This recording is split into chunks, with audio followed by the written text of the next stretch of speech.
So I wrote a post about this too, so I'm gonna make a video too about it.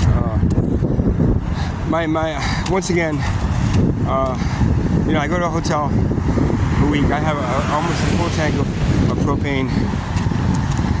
I come back, not using the propane, and it lasts me like half a day maybe. That means that somebody went in there and switched tanks on me.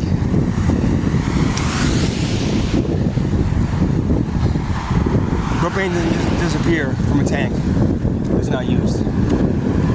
So, I was blaming people at Tent City from going in there and doing it. But I don't know. They get tanks from. I wasn't there when the guy was giving out tanks. So I didn't get another one. Even if I did, I had a full one, so I wouldn't have gotten it anyway. Unless somebody from Tent City is actually going in there and stealing it and then selling it, I don't see what reason for them to go into take a chance of going into my tent and taking my tank. So, what are the other options I have of who's doing this to me? Number one, well, in both cases, somebody's being hired to do this to me. Now, who would be hiring them? Well, there's two scenarios there. There's a group of people that don't want us in Tent City anymore, so they send people in there to fuck with us. I mean, I found this out at Occupy Wall Street. They were sending people in there to start fighting between us in Occupy Wall Street, being paid by people that didn't want us there, didn't want us making all that noise in Occupy Wall Street. And it's the same thing here. They don't want to pay us affordable housing. They want us to get out of there. They want us to go to a homeless shelter and let them deal with us, as opposed to me being in there saying I'm not going to leave until I get affordable housing, which I still haven't gotten. I've gotten none yet.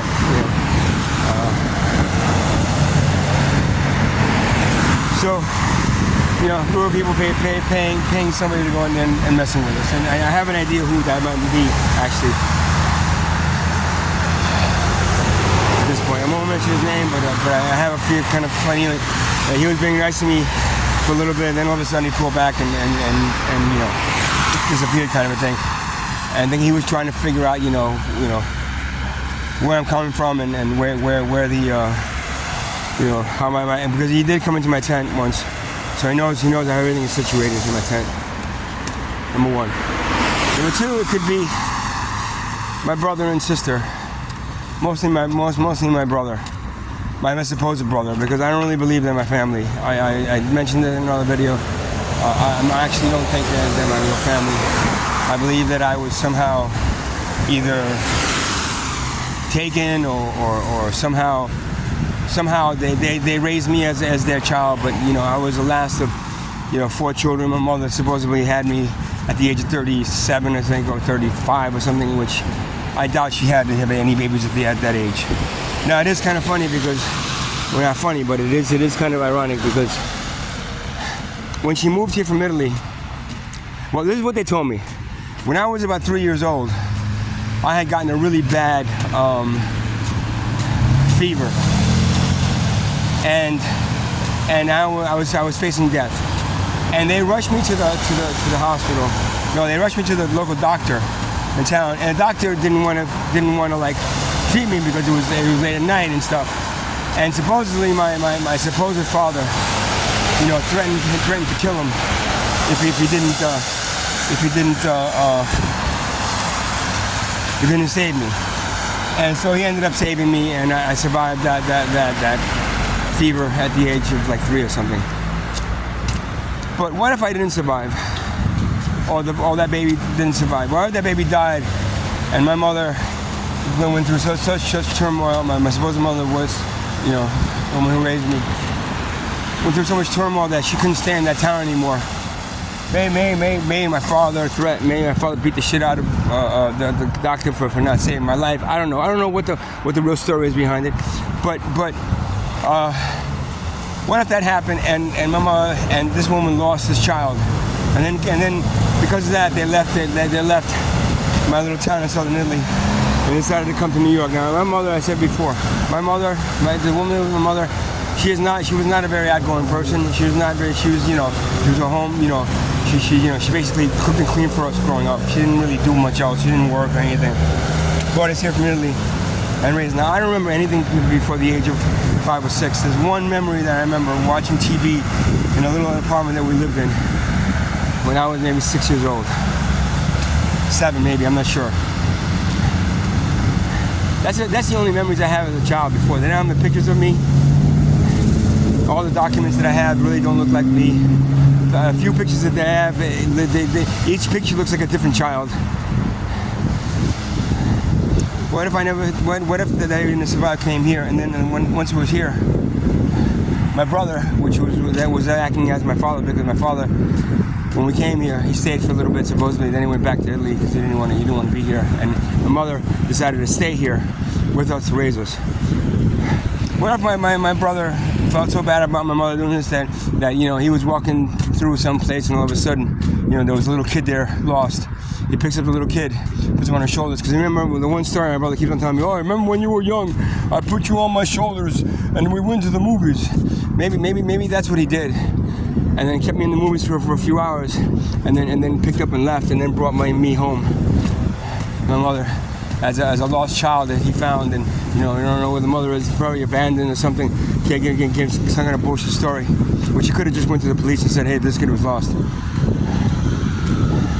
And took me and brought, and then they forged paperwork, to make believe that I actually was that child that she had that died at the age of 3.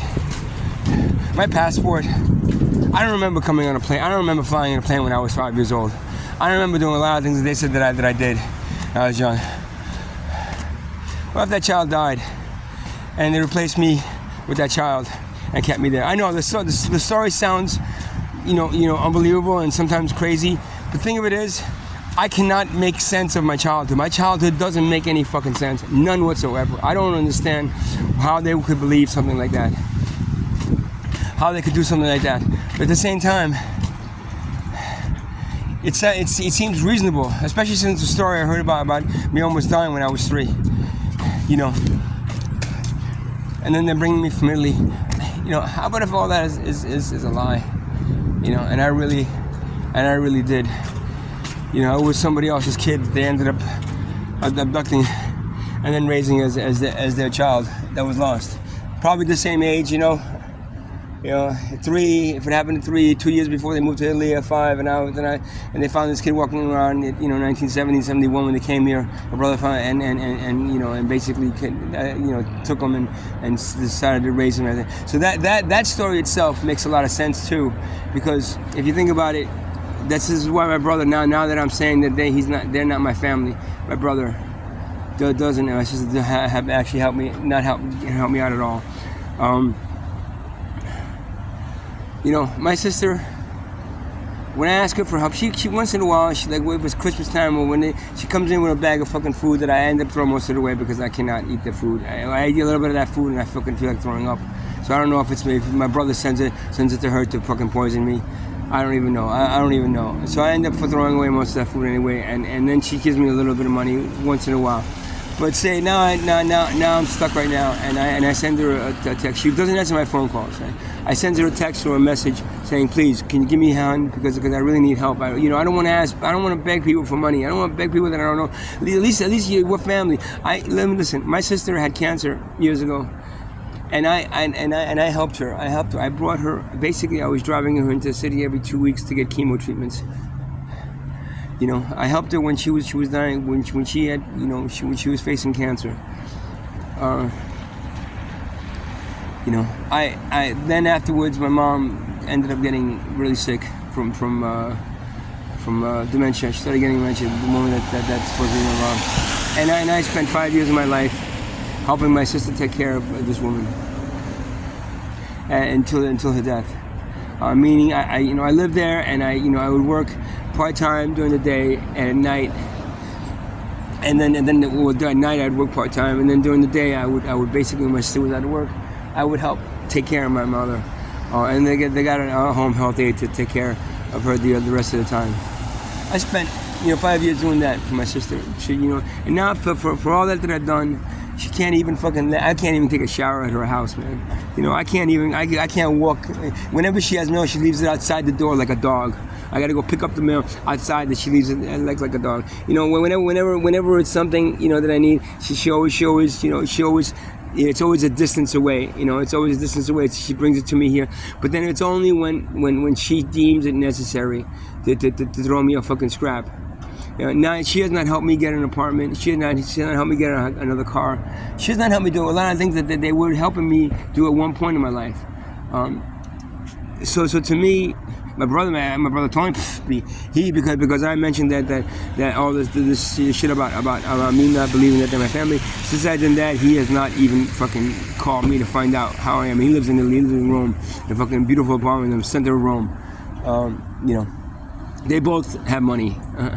My sister has money. They both have money, and to the point where not a lot of money, but enough that if I needed some help, they could throw my way. Especially since I have my sister freaking, when she was faced with cancer. I mean, I was there for her. I did a lot of stuff for her. My mom, I did a lot of stuff for her. For them to turn their backs on me like they've been doing now, is pretty much. Unbelievable, if the scenarios that I just put forth aren't true. Because if the scenarios I put forth were true, then that kind of makes sense. They want me dead. My brother wants me shut up, or stuck in either a mental institution or a psych ward. And they figure if they take away as much as they can from me in my life, then I'll have to resort to going to one of the two. And then become the little puppy that they raised. Don't forget, my brother is 10 years older than me. My other sister Camilla is 12 years older than me, and then I have another sister 7 years older than me. So all three of them. Camilla, she had an aneurysm when she was 5 years when she was 40 years old, and left her only being able to speak a few words. She couldn't, and she's raising two kids. She had raised two kids, and she's a grandma. She's by herself right now in Italy. I don't expect her to help me. I'm not asking her. But the other two, one that my brother, supposed brother. I mean, I used to wash his fucking car growing up, and he used to throw me, he used to throw me a couple of dollars washing his car. My supposed brother, he fucking when I was I remember being sharing a room with him, a bedroom with him. I remember him in the middle of the night waking up, lighting a cigarette and smoking that cigarette in that room, blowing that smoke my way. I remember because I remember waking up and smelling smoke and inhaling it, which left me, I'm sure, a lot shorter than I would be. He's 6'1", 6'2". I'm 5'5". Left me stunted because of the smoke. Now he doesn't smoke anymore, and I'm sure his son that he adopted. I'm sure his son he doesn't light a cigarette and blow it in his face growing up, because that kid's pretty tall. But me now, that maybe caused the problem. They wanted to make sure that I didn't say anything or remember anything about my childhood, which I don't. Not before the age of 5 or 6 years old do I remember anything about my life. I don't remember being in Italy. I don't remember taking a flight here. I don't remember any of that, man. All that makes sense if what they're doing now to me makes sense, makes more sense than just being real family, and then just turning their backs on me because of the hell of it, because I mistakenly don't believe that they're my family, which I don't believe they're my family. I have nothing in common with them. I'm the only one with light eyes. Everybody else has brown eyes. I don't resemble any of them. I don't like someone says, "Oh, you look like your sister." No, I don't. I don't look like any of them, man. I don't look like any of them, man. I'm not even sure if I'm fucking Italian at this point. So that's my. Hey, Ro, what's up? So that's the story now. That's coming into my head now. I had other stories too. But this one now is prevalent because of the fact of what they're doing to me is so wrong. is so misguided. You know, if I really was part of their family, oh, well, you can take a DNA test. I know, but you know, they always say that. But the thing is, I gotta pay for the DNA test. I gotta get the test. I gotta get you know, I gotta collect everybody's DNA samples, and then they're gonna bring it in. They know that I'm not gonna do that. They know I'm not. I just don't have the willpower or the desire to do that shit. Even if I did, and they come back and say that, yeah, you know, blah blah blah. It doesn't mean that I would actually you know, they actually believe the test results. So in any case, you know, it is what it is. But do I believe that they're not my family? Yeah. Do I believe that they and do I know that they've turned their backs on me to the point where if I had family, I don't have family, but when my sister had cancer, I could have easily said, oh well, you deal with it on your own. I don't want to deal with it. You know, when she had cancer, you know, it's like, you know, when she had to take care of my mom by herself and then spend money on getting 2 home health aides because she works in the city. You know, I could have easily said, no, I don't have time for that. I'm too busy. But I didn't. I helped them. I helped her. I helped her. I helped her, and I helped my brother in a sense where, because you know, he just abandoned my whole family by going back to Italy and you know, living there instead. So that's my latest story. You know, I don't know which one of these is actually real or not. Unfortunately, I have nobody to ask. I have nobody to because everybody's either not there or they're the few people that are there aren't saying have their mouths shut and they aren't saying a word. But the way Italians are and the way they hide things and the way they brush things under the rug, you know, just to like, you know, not admit to things. I can see them. I can see them doing that to me. So all right, take care now, buddy.